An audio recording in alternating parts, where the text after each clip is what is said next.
Hello everyone, welcome back. In this lecture, we are going to talk about the influence of temperature on the modulus aspects of pavement, right. So, we had already said that the influence of temperature is significant in the pavement layers as it influences the modulus directly. For the granular layers, it is significant only we have this when the temperature falls sub-zero and we have the ice formation. So, considering the absence of such kind of ice formation phenomena in most locations in India, we will be only focusing on the effect of temperature on the modulus of the bituminous layers. So, here the air temperature would be something that we will be able to measure, but the pavement temperature is what is going to influence the modulus. So, there is a specific relation that is defined between the air temperature and the pavement temperature. So, the first aspect we will focus on this relation between air temperature and pavement temperature, how to determine the pavement temperature. So, once we get the pavement temperature, we will see how the modulus depends on this pavement temperature, right. So, we will start with defining the influence of temperature on bituminous layers. We can see asphalt bound materials exhibit varying modulus depending on the temperature. So, this modulus parameter can vary from 13 to 20 megapascal or more, right. So, in this range or more during the cold winter months. So, compared to the normal value, when it is when the temperature drops, it can vary from 13 to 20 megapascal to about 700 megapascal or less during the hot summer month. So, from the nominal value, it can go on this side, which is like 13 to 20 times, or as the temperature increases to about a value of plus or minus 700 megapascal. So, this is the influence of temperature on the modulus of bituminous layer. So, how does temperature vary? We know that the air temperature has different variations throughout the year. So, if we take a particular day, there is going to be variation in temperature. So, let us say if this is a given day, maybe this is at midnight, the temperature might be different, then it will increase throughout the day, and then maybe it will reduce something like this, right. So, the temperature will vary in a given day. Similarly, in a year also there will be variation in temperature. During winter the temperature will be the lowest, and during peak summer the temperature will be highest. So, over this period there is a gradual variation in temperature. Also, a third dimension is the variation in temperature along the depth of the pavement. So, we usually get information related to air temperature. So, that is from the based on the solar radiation, we will be measuring air temperature. This air temperature has to be converted to pavement temperature. So, that is usually done at the surface or at a location which is closer to the surface. Now, we have to see how this temperature varies along the depth. So, if we take a conventional pavement system, so we have about 40 mm as the BC layer. So, let us say that we have 120 mm dBm, let us say for example. So, in total we have 160 mm as the bituminous layer. So, over this 160 mm, it is important that we quantify the influence of temperature. Again, it is more approximate if we consider one temperature value across the whole depth of this 160 mm, because the temperature at the surface might be different and at this bottommost point at 160 mm will be different. So, it is ideal that we consider at least we divide this 160 mm into 2 or 3 segments and take different temperature value for each of this segment. So, these are the temperature variations in a pavement. Now, let us see for a given case how the air temperature varies in a given day, what is the corresponding variation in pavement temperature at the surface and at different depth in a pavement. So, if you look at this, again it is not for a location in India, so you will see very low temperatures. If you look at this, this is midnight, right. Let us talk about air temperature first, which is this dotted line, right. So, this is at midnight, the air temperature is minus 5 degrees or so. So, it keeps dropping in the night, and then during the day it increases, reaches a maximum at about 3 p.m, right, and then it keeps reducing like this, right. So, this is the variation in air temperature throughout the day. We have already seen that the solar radiation is one important parameter which is going to influence this air temperature variation. Now if you look at this solar radiation, which is also plotted here, during the night when the sun is not present, the solar radiation is almost 0. You can see this y axis which quantifies the solar radiation. The solar radiation value is almost 0. Then the solar radiation increases. So during the midday, the solar radiation is the maximum and then it reduces. So we can see that the air temperature also reaches a maximum, but there is a small offset between the time at which the solar radiation value reaches the maximum and air temperature reaches the maximum. But there are many studies which have shown that solar radiation is proportional to air temperature. In a few slides down, I will also be showing one such relation. Alright, now let us come to the pavement temperature. What we are seeing here, let us now ignore this effect of solar radiation, remove of this effect, right. We will now focus on the surface temperature of the pavement. So you can see here, so as when this is the air temperature, the pavement temperature is slightly higher. So during nights when the temperature is sub-zero, compared to the air temperature, the pavement is warm, right. So you can see here, this is the surface temperature of the pavement. So then as the temperature keeps increasing, the surface temperature increases, it reaches a maximum and then it reduces, right. So again we can see here, this is the point at which air temperature reaches the maximum, but we can see here the surface temperature reaches a maximum at some other point, at some instance even before the air temperature reaches the maximum, right. So this is with regard to the surface. Now let us take another point which is at 5 centimeter depth, which is 5 centimeter below the surface. So you can see here, this is the line corresponding to that. You can see this particular point. Let us now compare this 5 centimeter depth with the surface. So this point is warmer than the surface. So at a depth of 5 centimeter, this point is warmer than the surface up to a particular point, and then you can see here that it is less warmer than the surface, right. The surface temperature seems to be higher, and then again this begins to increase. So during the time when the pavement is exposed to the solar radiation, the surface temperature is higher, but at some other instance you can see that other depth values seem to have higher temperatures. If you see, this is at 20 centimeter depth. If you look at this line here which corresponds to 20 centimeter depth, you can see it is warmer most of the time except during the day when there is solar radiation, and then it continues to be higher. So that is why we have to capture the effect of pavement temperature along the depth, because it does not have a similar trend at each of the depth values, right. So this is with regard to the temperature variation in a given day. Now if I plot the average temperature which I measure over a year, we will get something like this. This is the yearly maximum temperature which is plotted for a longer duration from 1970 to 2019. So this is yearly maximum air temperature in a given year, considering all the 365 days, what is the maximum temperature that has been recorded. So that is plotted. We can see here it has a nice cyclic trend. So this is the yearly maximum air temperature. Most of the studies use artificial neural network kind of a technique to predict the air temperature. Let us say we are now in 2022, we want to design a pavement whose design life is 15 years, right. So I want to know the air temperature up to 2037. I have pavement, I know the pavement temperature previously, I know the pavement temperature history. So using that I can use one representative value for the subsequent years. Alternatively, we can predict air temperature for the subsequent years. From 2022 to 2037, we can predict the air temperature, and from the air temperature, we can calculate the pavement temperature and use it also, right. So different approaches are followed. You can see here, this is a case wherein the temperature was predicted. We actually tried to use artificial neural network and predict the air temperature for a particular year. So this is for year 2009. You can see here.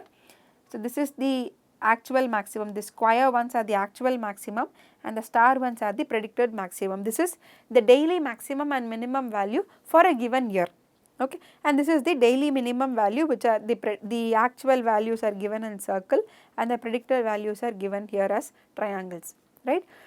So, for a given year we were able to closely predict the actual maximum and minimum values for a given year. So, similar techniques can be used to predict the temperatures for the design period and use representative value, or history data can also be used, which is an easy and convenient option. So, in either case we need information about pavement temperature, but currently in India we have very limited information on pavement temperatures. If you look at locations in US, they have a program called LTPP, long term pavement performance. So, as part of this long term pavement performance, they have specific locations wherein they collect lot of data with regard to the traffic, with regard to the environmental factors, with regard to pavement temperature, with regard to the moisture content. Many parameters are collected. So, based on that we will be able to get some representative value for a given location, but in India we do not have such kind of data so far. So, the ideal thing would be to establish an air temperature pavement temperature correlation, because the air temperature information is widely available. So, we can use that and predict the pavement temperature. So, this pavement temperature basically depends on air temperature. So, this air temperature is a primary parameter which determines the pavement temperature, but it does not solely depend on air temperature. The relation between pavement temperature and air temperature depends on other factors also. The first one is solar radiation. The amount of solar radiation that is received by a pavement influences the relation between air and pavement temperature. Similarly, the amount of sunshine, wind speed. So, when I was talking about the environmental factors, we said wind speed does not have a separate effect on the pavement, but it influences the manner in which the other parameters interact with pavement, right. And for convenience, in many cases latitude is used as a representative parameter to determine the solar radiation. If you look at literatures, they specify that for all the locations which fall on a similar latitude, the solar radiation intensity would be more or less identical, right. So, using that concept, many of the pavement temperature calculations are made using latitude instead of using solar radiation, which has to be actually measured or collected from a third source, whereas information on latitude is easy to obtain. So, this parameter is used in calculation of pavement temperature. Now, if you look at the correlations, you can see here, this is the minimum air temperature and this is the minimum surface pavement temperature. So, for different days for a given location, if I try to plot the air temperature versus the surface temperature I measure for a bituminous pavement, you can see here they correlate very well, right. There is much higher degree of correlation between these two parameters, and this correlation is not valid only for bituminous pavements. Even for concrete pavements they have seen that this correlation holds true. So, you can look at this plot wherein air temperature is plotted on the x axis and the pavement surface temperature is plotted on the y axis. So, these red dots here given here are for a bituminous pavement and the blue dots given here are for a concrete pavement, right. So, if you plot a trend line for both the pavements, we see that the pavement surface temperature and air temperature correlations are more or less identical, right. So, this is for this particular case, they were able to see that irrespective of the type of pavement we use, the surface temperature of the pavement is dependent on the air temperature to a large extent. Now, what is the degree of influence of the other parameters that we said, the solar radiation and other parameters? So, if you look at this plot, this is pavement temperature, you have to mind the unit, it is in Fahrenheit, and this is air temperature again in Fahrenheit, right. So, this relation between air temperature and pavement temperature, again we get a linear correlation, but the this correlation is offset depending upon the solar radiation. So, we can see we have three different solar radiations. 400 British thermal unit, BTU is British thermal unit, which is used as a quantification measure of solar radiation. So it is 4000 BTU per square feet per day, again 3500 and 3000. So when the solar radiation is higher, the for a given air temperature, the pavement temperature is higher. Similarly, when the solar radiation is less, for the same given air temperature, the pavement temperature is lesser, and so on, right. This correlation is calculated for a specific wind speed which is 10 miles per hour and a specific sunshine which is 80% of sunshine. So this actually determines the cloud cover. The solar radiation will remain constant for a given day, but depending on the cloud cover, the amount of solar radiation that reaches the pavement will vary, right. So this is the influence of solar radiation. We can see it varies linearly with the pavement temperature, air temperature correlation varies with the amount of solar radiation. The next parameter is sunshine. So this relation is computed for a given wind speed, again 10 miles per hour, and for a given radiation which is 4000 British thermal unit per square feet per day, right. So if you see here, this is for 90% sunshine, this is for 70% and this is 45%. So it is obvious that when we have a cloud cover, the amount of solar radiation that reaches the pavement is lesser, so the pavement temperature will be relatively lower, right. So for a 45% sunshine, when there is more cloud cover, the pavement temperature is lower for a given air temperature, whereas it is higher for a case with greater 90% of sunshine, right. And also we said this wind speed is going to influence this relation. If you vary the wind speed, again this relation will be different, right. So this is the impact of these two parameters. Now there are a number of models which have been used to calculate pavement temperature from air temperature, right. There are models which calculate the surface pavement temperature, but there are some studies which have observed that the maximum pavement temperature is observed at a depth of 20 mm from the surface, right. So this will be kind of lower here, it will increase marginally here. If this is my temperature, it will increase marginally here and then it will reduce like this along the depth. So the maximum value is observed at okay, let me put it this way, it is observed at a depth of 20 mm from the surface. So most of the models use air surface temperature, while some models specify explicitly at 20 mm depth, while some models specify it at the depth at which the maximum temperature is observed. Now if you look at these models, we have the model which is specified in SHRP A410. So there air temperature and latitude are used as the independent variables to compute the pavement temperature. So this model is basically computed from the heat flow model. There are two kind of theories based on which the pavement temperature can be calculated. One is the heat flow equation. So you have certain amount of heat falling entering into the pavement system, certain mechanisms through which this heat is dissipated from the pavement system. So both these, the heat inflow and the heat outflow, are equated, and based on that the temperatures are arrived. So this is based on the heat flow model.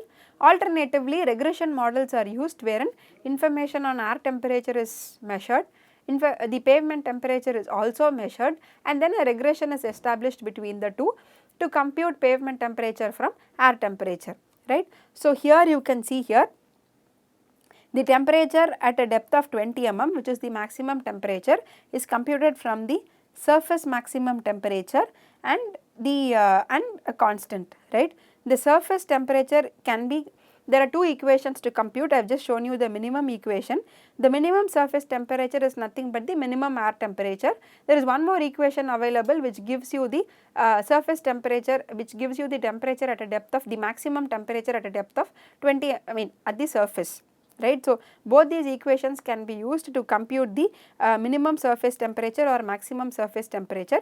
It could be input here to compute it at the depth of 20 mm. Similarly, there is another equation which is given, which is called as Hans model. Again, this equation uses air temperature and latitude as the input parameters. This is based on the data collected from seasonal monitoring program, which is through LTPP. So here also they have an equation, you can see here, this 5 is latitude, this Ts max is the surface, sorry, Ta max is the maximum air temperature, and this is the depth at which the temperature is required to be measured. So here they give a generic equation wherein depending upon the desired depth we can calculate the temperature, right. So this is for maximum temperature and this is for minimum temperature. And then there is another model which is called as Moseney's model. You can see here, this is again maximum air temperature, latitude and depth. So most of these models have a similar form, they all use air temperature and they use latitude to compute pavement temperatures. There are few other studies which have used these heat flow equations, few studies have used finite element analysis to compute the temperature variation along the depth. So a wide variety of models are available in this regard. Again few other set of models, it is by Lucanen, similar parameters except the variation in the constants, and there is also another equation given by Wisconsin DOT. So this also depends on maximum air temperature. They have used the solar radiation, daily total solar radiation intensity, right, and then they have also given at 6.4 mm depth to compute the temperature at 6.4 mm depth. Two different equations for air temperature less than 0 and for air temperature greater than 0. So like this there are wide variety of models available, and then there is another equation given by Barber which was one of the primary equations in this regard to compute the temperature. So this is based on solar diffusion theory. You can see here they have given an equation to compute the temperature based on a specific set of parameters. Let us not, since our interest is only to obtain a correlation here, and the other equation is given by Barber. In fact, it was one of the primary equations which was used to compute the relation between air temperature and pavement temperature. Similarly, some standard nomographs like this are given, wherein the temperature between the relation between solar radiation and air temperature is specified, and based on this we will be able to obtain the pavement temperature. Similarly, there are other equations by other authors like this. We have n number of equations which are reported in literature, right. The one important aspect that we should note here is, if it is a regression model, the constants that are used in the regression model are valid only for the conditions in which the data is collected. So let us say that we collect data in US or Canada, in some location where it is relatively cold. Can I use and we develop a regression model between air temperature and pavement temperature. Can I use that in a model for Indian conditions, right? It may not be valid because the temperature conditions in India are totally different. Even if you look at these models, you will see that they have given two different equations, one for minimum temperature and one for maximum temperature. So even in a given location, one single equation is not able to predict the minimum and maximum, the correlation between air and pavement temperature over the range in which the temperature varies, right. So that is why it is highly necessary to have a customized model which will give us the air temperature and pavement temperature correlation for a specific location. So in this regard, in one of our studies, we have attempted to develop such kind of a correlation between air and pavement temperature.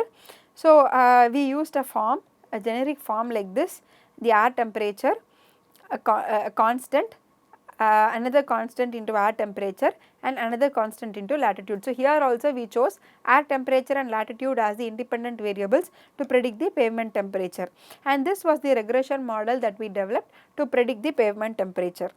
Now we compared the relation, we validated the relation with the data that was collected in Chennai by Highway Research Station. It was in 1970 or so. So that was one data which published data which was available, which had information on both air temperature and pavement temperature. So we wanted to check the validity of this particular model. Again, this model was not developed for temperatures collected in India because officially there is no such temperature information that is available, and only if one collects this information we will be able to develop an in-house model. But using the concept that for locations lying on a given latitude the solar radiation is same, we chose locations in the southernmost part of US which had similar latitude as that of India. So, for those locations the air temperature and pavement temperature was obtained from this LTPP program, which is long term pavement performance. Locations were selected such that they have similar latitude as that of India. Then that particular data was used to develop this regression model, and it was validated with the data that was collected from Highway Research Station. So, if you now look at this blue line is the actual pavement temperature which was collected by Highway Research Station, right, and how other models were able to predict this pavement temperature. So, you can see here this was Hans model, which is these are some of the popularly used models to predict the pavement temperature. Now, you can see here this is SHRP model, this is Lucanen model and other models. So, you can see this regression model which was developed as part of this study by choosing locations which have similar temperature conditions as that of India. So, we were able to get a better correlation between the air and pavement temperature, and it corresponded well with the temperature that was measured in field. Right. So, this black line is the regression model, the result of this particular regression model. Right. So, it is necessary that we predict the pavement temperature precisely because the modulus value is going to depend on this pavement temperature. So, unless we get this parameter correctly, there is going to be a lot of approximations associated with calculation of modulus. So, the first part is to identify a correct model to calculate the pavement temperature for a given air temperature. Now, we can see how the temperature varies along the depth. So, if you see here, this is an asphalt concrete base, subbase and subgrade kind of a system. So, let us compare the variation along the depth for different time durations in a given day. So, this is at midnight, right, at 00 hours. You can see here surface is less warmer. So, somewhere at 20 to 30 centimeters the maximum temperature is observed, and then it reduces and then reduces, right. Similarly, if I take at 4 AM in the morning, I get a similar trend like this. This is this pink line here you see here, this is at 4 AM in the morning. Now, if I take 8 AM in the morning, once we start receiving solar radiations, the trend reverses. You can see the temperature at the surface begins to increase, reduces and then increases because the bottom part of the pavement is still warm, right. So, it again begins to increase at this particular portion. So, as time progresses, let us say that it is about midday, right, you see surface temperature is much higher or it is the highest, right, and then it begins to reduce at depth. So, a similar thing is seen at 16 hours also. So, once the solar radiation stops or once the sun sets, you see that again the surface temperature reduces, right. So, this is a trend that is very commonly observed in most of the studies. So, if we have to establish the correlation, again the point at which the maximum temperature is observed is also a variable here, depending upon the time of the day. So, this should also be kept in mind. There is also another study which shows data collected for Sweden. This is again at different time periods. You can see here 10th February, 15th, 20th, 25th and all that, but more or less at a fixed time, right. So, you can see depending upon the air temperature conditions prevalent in that particular day, the temperature variations are observed along the depth of the pavement, right. On some days it is observed to be maximum at this particular point, while on some days surface is observed to have a maximum value. The other thing that we should remember here is beyond a particular depth. So, here we can see beyond a particular depth the temperature starts converging, or irrespective of the duration, the surface temperature, the time of the day, all the temperatures narrow down on a closer range. So, this is also observed in the previous study also. You can see here This is for the subbase layer again, which is for the depth, but you can see here once we reach this particular layer or so, the temperature almost like converges to a specific case, and beyond this point you can see there is barely any effect of temperature, right. So, this like we discussed for the moisture content, here also we see that the effect of temperature is observed only up to a certain depth, and beyond that there is very little variation of temperature.